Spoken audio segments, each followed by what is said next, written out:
नमस्कार, आप देख रहे हैं ज्ञानोदय। मैं हूं डॉक्टर प्रतीक श्रीवास्तव। श्री वैष्णव प्रबंध संस्थान मध्य प्रदेश का नामचीन संस्थान है, बल्कि मैं कहूं कि देश का टॉप मैनेजमेंट स्कूल है, कॉलेज है, तो भी कोई अतिशयोक्ति नहीं होगी।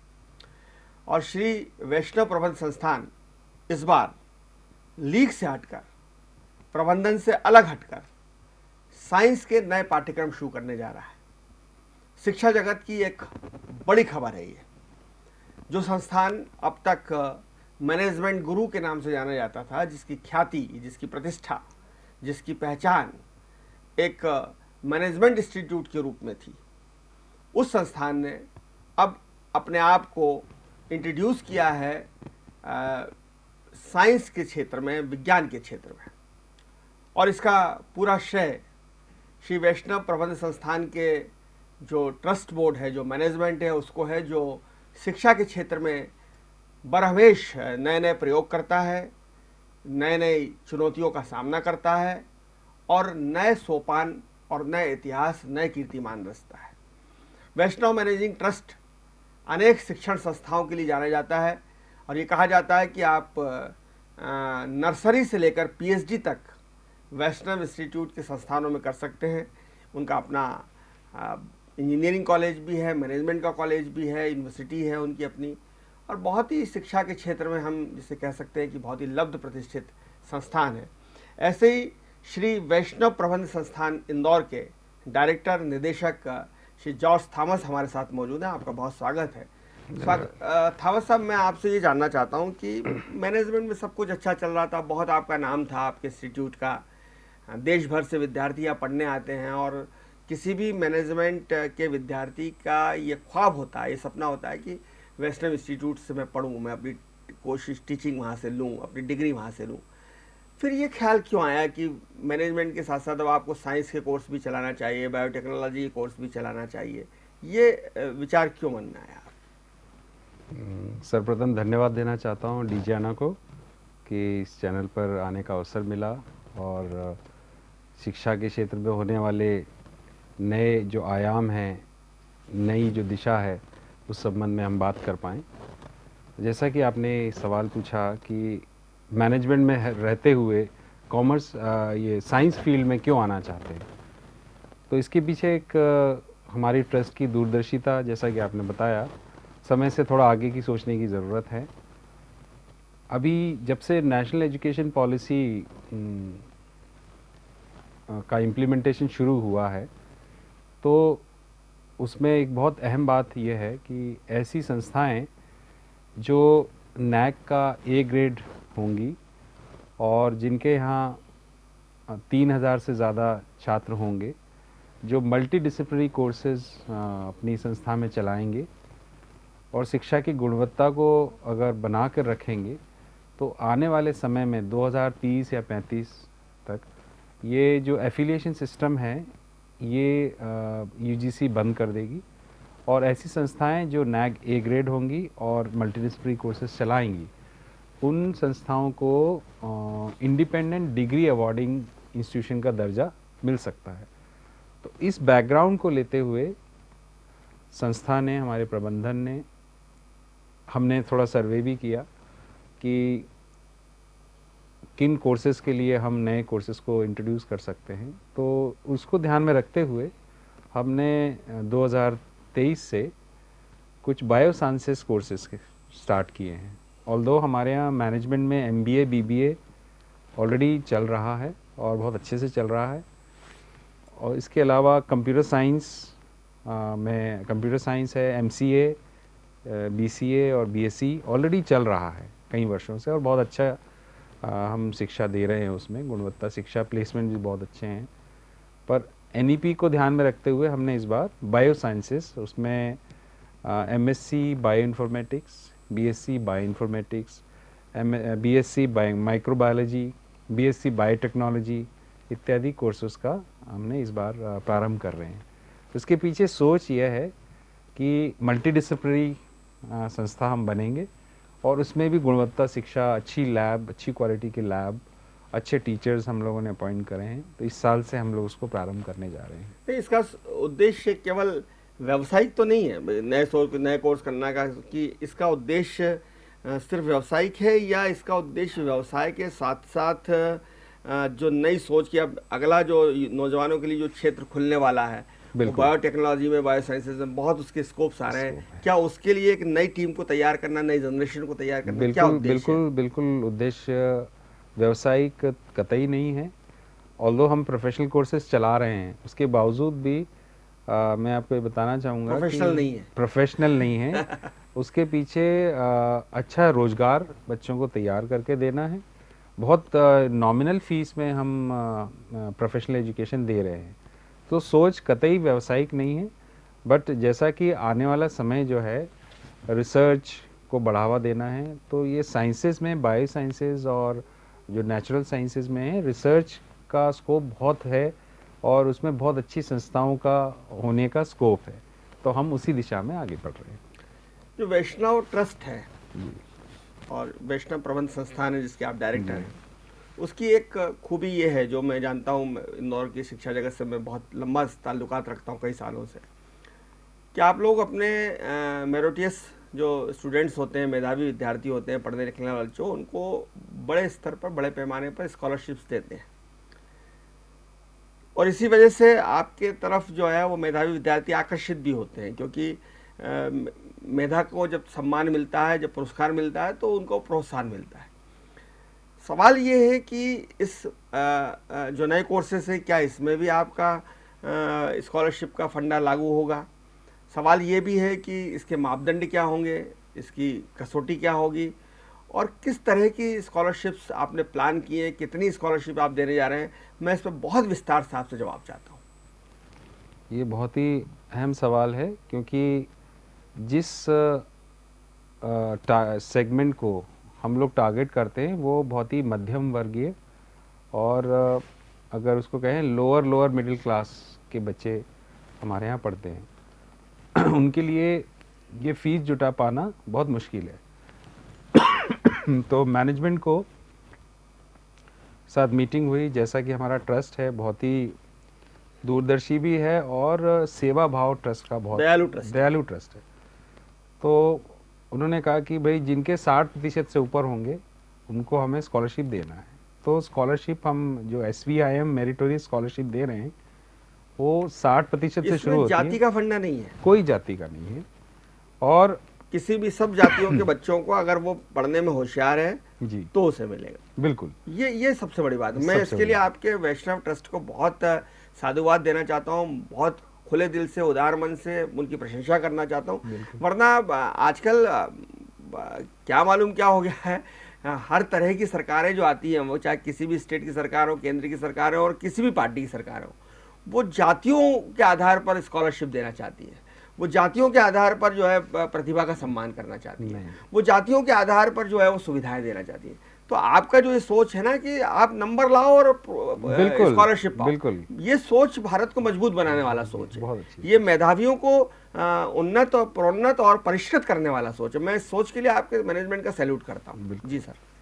और ये अपने आप में ऐसी कोई संस्था मेरी भी जानकारी में नहीं है कि सिर्फ आप 60% से ऊपर ला रहे हो तो 20% स्कॉलरशिप मिलेगी, और अगर आप वैष्णव की संस्थाओं के स्कूल से पढ़े हुए हैं, 12 पास हैं या ग्रेजुएशन किया हुआ है, तो आपको 5% और मिलेगा, तो 25%, और 75 से 100 के बीच में 30%, और वैष्णव संस्थाओं से पढ़े हुए हैं तो 35%।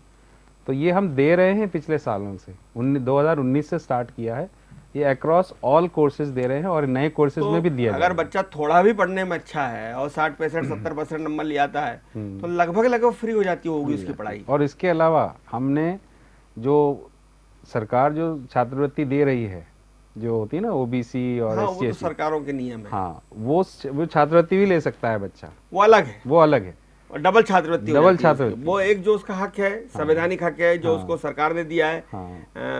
ST SC OBC की जो है, या वो जो आर्थिक रूप से कमजोर वर्ग को विद्यार्थियों को मिलती है, कन्याओं को, लड़कियों को अलग मिलती है, गांव की मेधावी अलग, गांव की मेधावी लड़की अलग है, कन्या अलग है, बेटी जो है, गांव की बेटी, वो सब मिलती रहे। ये आपकी अपनी पर्सनल है, वैष्णव इंस्टीट्यूट की है, वैष्णव मैनेजमेंट की है। और ये हम हर बच्चे को देते हैं, इसके लिए कोई आवेदन करने की ज़रूरत नहीं है। वो तो आपको ही मालूम कितने नंबर आए हाँ, हैं। तो उसकी जो डेटा आ जाता है उसी में से ऑटोमेटिकली, उसमें बस एक शर्त है कि ये संस्था ने, हमारे ट्रस्ट ने ये छात्र को नियमित रूप से कक्षा अटेंड करने के लिए दी है। तो कक्षा की जो क्लास अटेंडेंस है वो बहुत इंपॉर्टेंट वो है। कितने परसेंट होना चाहिए? मिनिमम 75 होना चाहिए।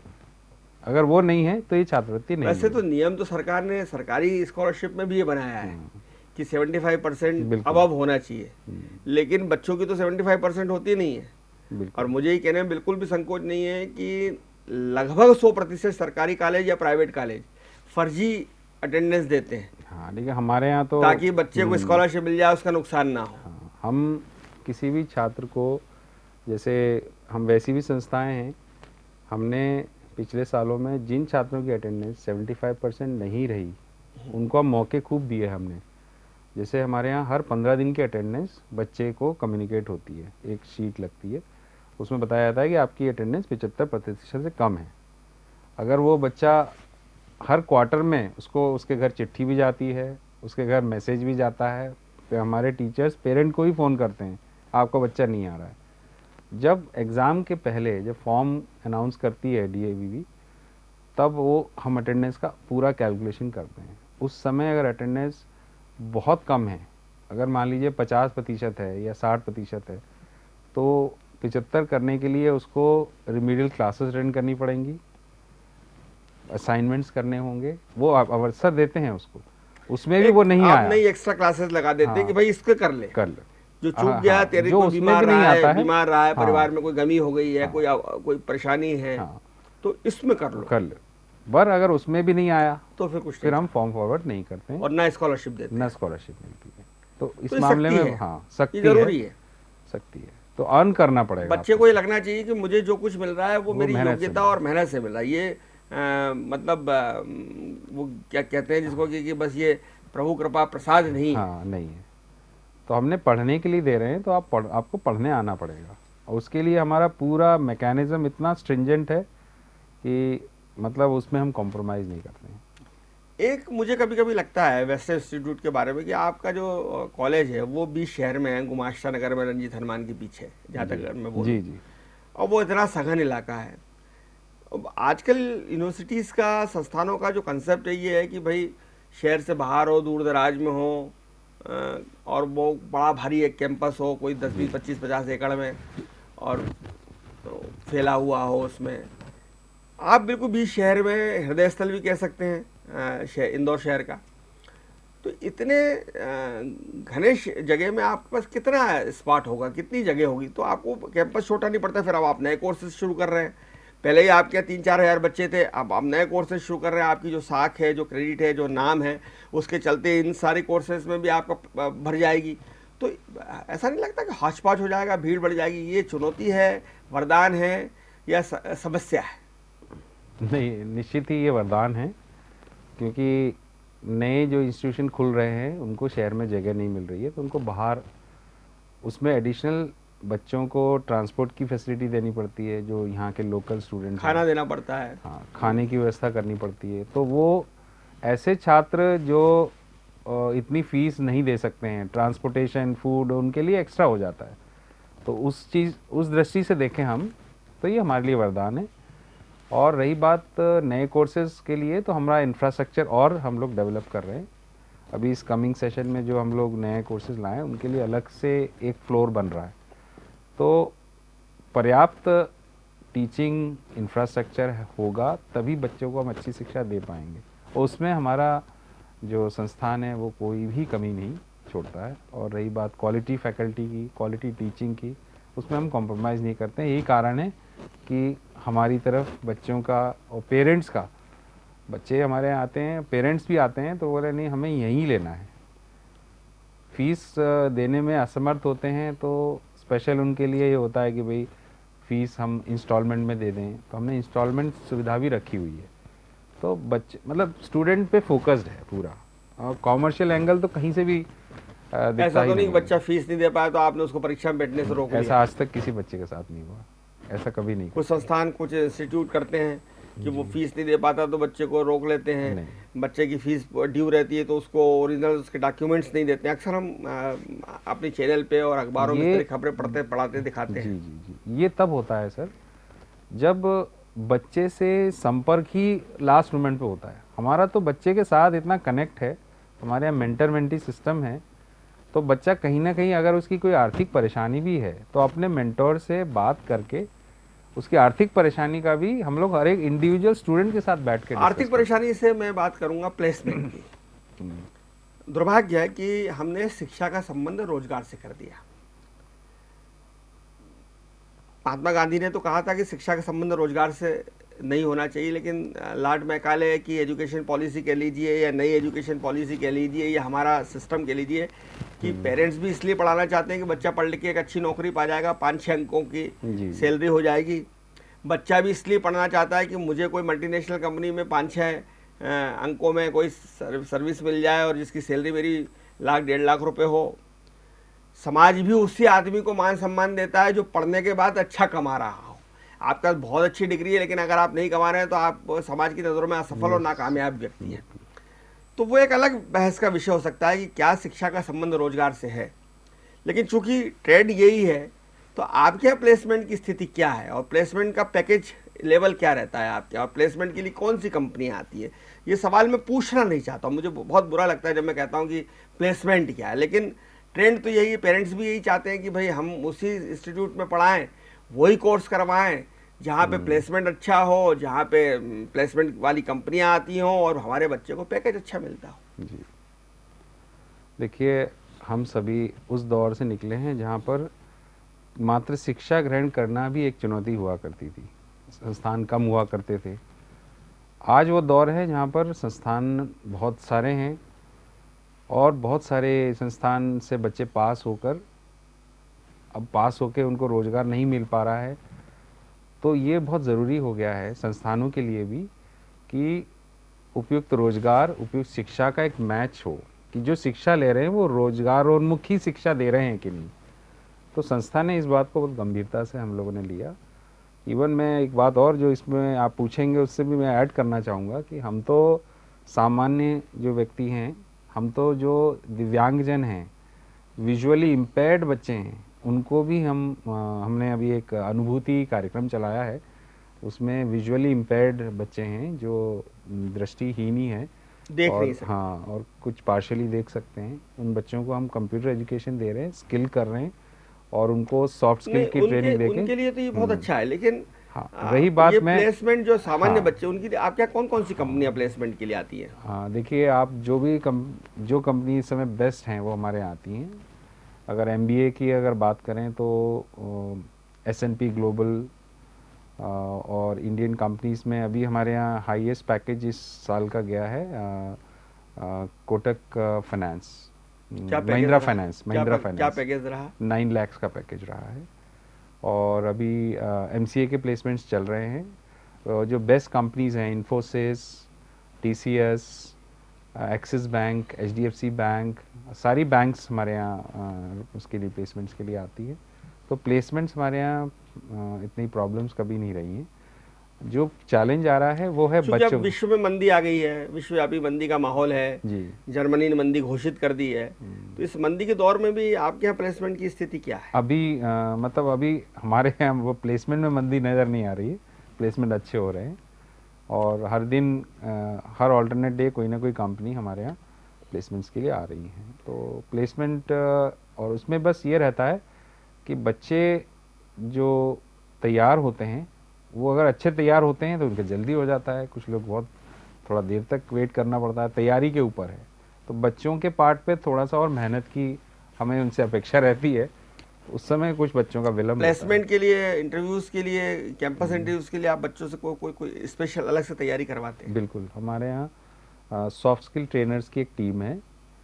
पूरी सॉफ्ट स्किल की क्लासेस होती हैं अलग से, उसमें बच्चों को अलग से उसमें अटेंड करना ज़रूरी है। और उनका रिज्यूम बनवाना, उनका रिज्यूम सारा उसी सॉफ्ट स्किल में सब मालूम होना चाहिए किस तरह से चीज़ बेहतर है। GD, आपका क्या ग्रुप है? Discussion, personal interview, resume making, verbal non verbal communication. Knowledge वाले होते हैं लेकिन इंग्लिश में मात खा जाते हैं। बिल्कुल, तो उनके मॉक ड्राइव्स चलाते हैं, उनके मॉक प्रेजेंटेशंस होते हैं उसमें हम लोगों ने एक ऐसा ना पेप मॉडल तैयार किया है, परफॉर्मेंस एनहांसमेंट मॉडल। उसमें क्या है कि बच्चे को 3 फ्रंट पे तैयार किया जाता है। एक तो उसको प्रोजेक्ट बेस्ड लर्निंग से खूब प्रोजेक्ट्स कराए जाते हैं। दूसरा है वैल्यू बेस्ड लर्निंग जिसमें उसको एथिकल प्रैक्टिसेस उसकी करानी हो। और तीसरा है पर्सनालिटी डेवलपमेंट। 3 चीज़ों को मिला के ये पेप मॉडल बना है। तो पर्सनालिटी डेवलपमेंट में ये soft skill training, resume making, mock interviews, mock GD rigorous कराया जाता है। और जब कंपनी आती है तो कंपनी के आने के पहले अगर उसमें 1 हफ्ते का टाइम है तो क्रैश कोर्स चलाते हैं कि स्पेशली उस कंपनी में सिलेक्ट होना है, उनको जो स्किल सेट रिक्वायरमेंट है वो पूरी तैयारी कराते हैं हम लोग। तो सर, कोशिश पूरी करते हैं ज़्यादा से ज़्यादा 38 बच्चे सालों रखें। से आपका संस्थान है। जी अब इसका एक लंबा समय होता है, 38 वर्ष, एक लंबी यात्रा होती है 38 वर्ष की। जी। अब क्या आप भविष्य देख रहे हैं संस्थान का? जैसा कि मैंने शुरू में ही कहा था कि हमने नेशनल एजुकेशन पॉलिसी को अपनी गाइडलाइन बनाई है। तो हम लोग 2035-40 तक इसको एक इंडिपेंडेंट डिग्री अवार्डिंग इंस्टीट्यूशन की तरफ ले जाना चाहते हैं। तो उसकी पहली सीढ़ी ये है कि हमारे सारे कोर्सेज को ऑटोनॉमी के लिए लेके जाएं। तो यूजीसी की अभी जो गाइडलाइन आई है उसके अकॉर्डिंग अगर हमारा नैक का ए ग्रेड रहता है तो हम ऑटोनॉमी स्टेटस के लिए जा सकते हैं। तो ऑटोनॉमी के बाद एक कंसोलिडेशन फेज़ भी लाएंगे। जैसे आपने कहा ना कि कोर्सेज नए इंट्रोड्यूस करते जा रहे हैं, हम नहीं, एक के बाद फिर ठहर जाएंगे, फिर उसी में ही बेस्ट क्वालिटी हम देना चाहेंगे ताकि पहली पसंद हर कोर्सेज में एक्सेलेंस में पहुंचना है हमको। तो वो हमारा विजन है आगे आने वाले समय में। बहुत धन्यवाद जॉर्ज थॉमस आपका कि आपने Thank you. बहुत ही Thank महत्वपूर्ण जानकारियां हमारे दर्शकों को दी। आप देख रहे थे ज्ञानोदय, और जॉर्ज थॉमस साहब जो वेस्टर्न इंस्टीट्यूट मैनेजमेंट इंस्टीट्यूट के डायरेक्टर हैं, वो बता रहे थे कि केवल नए कोर्स खोल लेना और संख्या बढ़ा लेना मकसद नहीं है। मकसद ये है कि हम जो भी बच्चों को पढ़ाएं वो सबसे बेहतर पढ़ाएं, सर्वश्रेष्ठ पढ़ाएं, और अच्छे मैनेजर, अच्छे वैज्ञानिक, और सबसे बढ़कर शिक्षा का जो मूल उद्देश्य है अच्छे इंसान बनाना, हम वो अपने विद्यार्थियों को बना पाएँ। प्लेसमेंट की जहाँ तक बात है तो विश्वव्यापी मंदी है, उसके बावजूद भी वेस्टर्न इंस्टीट्यूट के प्लेसमेंट में कहीं मंदी नहीं है, और जो छात्र यहाँ पढ़ रहा है वो पा रहा है।